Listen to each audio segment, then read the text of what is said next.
Hello friends, welcome to Endeavour Immigration YouTube channel. This is Gaurav. In this video, I'm going to talk about Australia Visitor Visa documents in 2024.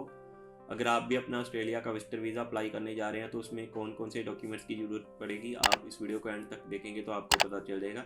तो आइए video को शुरू करते हैं। Video को शुरू करें इससे पहले अगर आपने हमारे यूट्यूब चैनल को सब्सक्राइब नहीं किया तो प्लीज़ डू सो। इसके अलावा बेल आइकन जरूर दबाएं ताकि हम जब भी कोई नई वीडियो लेके आए तो आपको अपडेट्स मिल सकें। आप हमें इंस्टाग्राम एंड फेसबुक पे भी फॉलो कर सकते हैं। तो आइए वीडियो को शुरू करते हैं। तो सबसे पहले तो गाइस, अगर आप अपना ऑस्ट्रेलिया का विजिटर वीज़ा अप्लाई करने जा रहे हैं तो आपको जो है अपने आइडेंटिटी डॉक्यूमेंट्स की ज़रूरत पड़ती है। आइडेंटिटी डॉक्यूमेंट्स में आपका पासपोर्ट आ जाता है, आपकी नेशनल आईडी आ जाती है जो कि आपका आधार कार्ड होता है, और इसके अलावा आपका जो है पैन कार्ड भी आ जाता है। सो ऑस्ट्रेलिया विजिटर वीज़ा में अब फ़ोटो की ज़रूरत नहीं है, आपको अपना फ़ोटो अटैच करने की ज़रूरत नहीं है।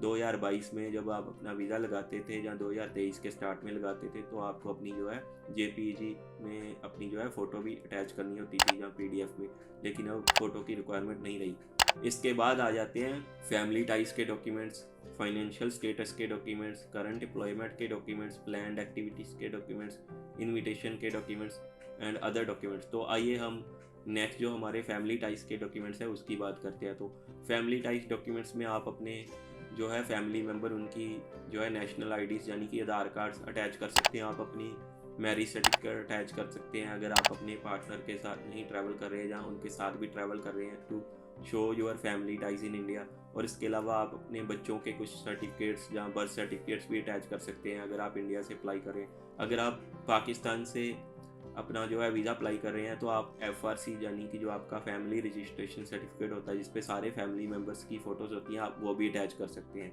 सो इसके बाद आ जाते हैं financial status and funding for visit. So जो फाइनेंशियल के डॉक्यूमेंट्स होते हैं वो बहुत ही इंपॉर्टेंट होते हैं। सो वीज़ा ऑफिसर देखता है कि आपका जो है फाइनेंशियल स्टेटस या आपकी जो इकोनॉमिक सर्कमस्टांसेस है वो कैसे हैं, आप अपनी कंट्री में जो आपका लिविंग स्टेटस है वो कैसा है, आप ऑस्ट्रेलिया से वापस आओगे या नहीं आओगे। तो फाइनेंशियल स्टेटस में आप जो है अपने सेविंग बैंक बैलेंस की जो है स्टेटमेंट अटैच कर सकते हैं। इसके अलावा अगर आपके पास फिक्स्ड डिपॉजिट्स हैं आप वो भी अटैच कर सकते हैं, आप टर्म डिपॉजिट्स भी अटैच कर सकते हैं। अगर आपने कोई रिकरिंग डिपॉजिट्स में इन्वेस्टमेंट्स की हुई आप वो भी अटैच कर सकते हैं। इसके अलावा आप अपनी इनकम टैक्स रिटर्न्स भी दिखा सकते हैं कि आपका जो है फाइनेंशियल स्टेटस कैसा है, आपकी अगर कोई टैक्सेबल इनकम है, अगर आपने कोई टैक्स पे किया हुआ है, जहाँ आपका एम्प्लॉयर आपका टैक्स डिडक्ट कर रहा है तो आपको फॉर्म 16 प्रोवाइड कर रहा होगा जहाँ आपको जो है TDS के डॉक्यूमेंट्स प्रोवाइड करता होगा, तो आप वो भी अटैच कर सकते हैं to show your financial status. इसके बाद जो डॉक्यूमेंट्स आ जाते हैं वो आ जाते हैं करंट एम्प्लॉयमेंट डॉक्यूमेंट्स।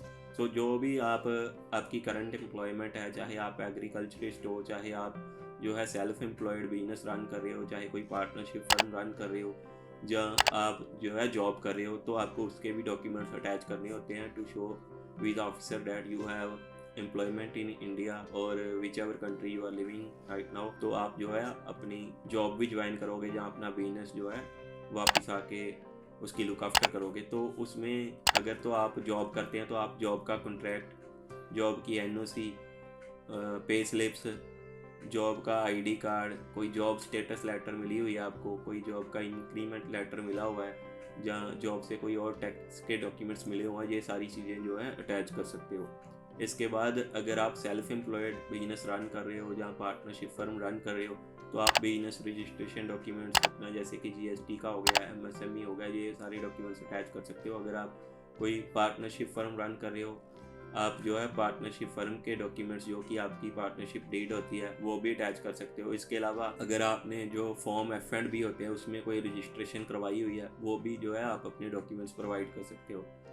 और इनके अलावा अगर आपकी कंपनी जो है रजिस्टर्ड है, आप अपनी कंपनी का रजिस्ट्रेशन सर्टिफिकेट भी जो है अटैच कर सकते हैं। सो देन आ जाते हैं एग्रीकल्चरिस्ट यानी कि फार्मिंग वाले।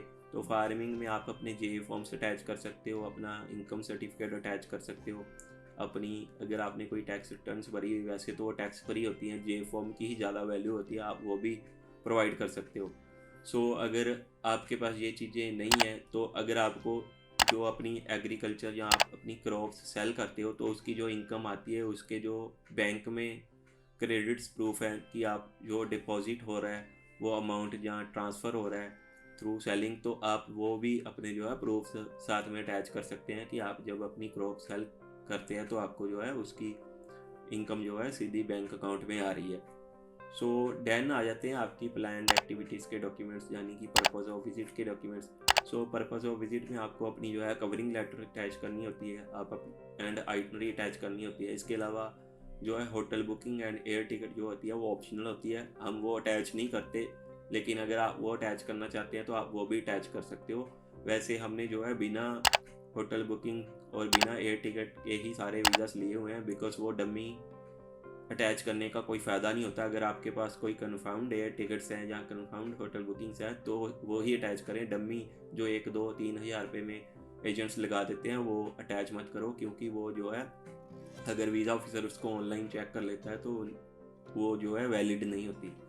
सो इसके बाद आ जाते हैं इनविटेशन के डॉक्यूमेंट्स, जो कि ऑप्शनल होते हैं। अगर आपका कोई फैमिली फ्रेंड या आपका कोई ब्रदर सिस्टर, कोई भी आपका इमीडिएट फैमिली मेम्बर या कोई वहाँ पे ऑस्ट्रेलिया में आपको इनवाइट कर रहा है तो आप उनके भी डॉक्यूमेंट्स अटैच कर सकते हैं, जैसे कि इनविटेशन लेटर होगी, उनके पासपोर्ट की कॉपी होगी, उनकी वीज़ा ग्रांट लेटर होगी, उनका एड्रेस प्रूफ हो गया। अगर आपका जो फैमिली मेम्बर है आपको अपनी टैक्स रिटर्न या बैंक स्टेटमेंट देने के लिए रेडी है तो वो भी अटैच कर सकते हैं, जो कि ऑप्शनल है।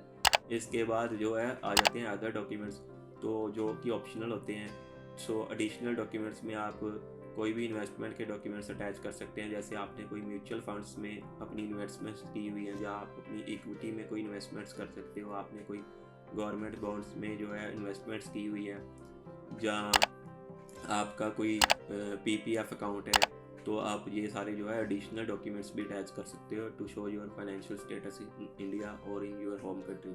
सो गाइस, आई होप कि आपको ये वीडियो पसंद आया होगा। So that's it for this video today.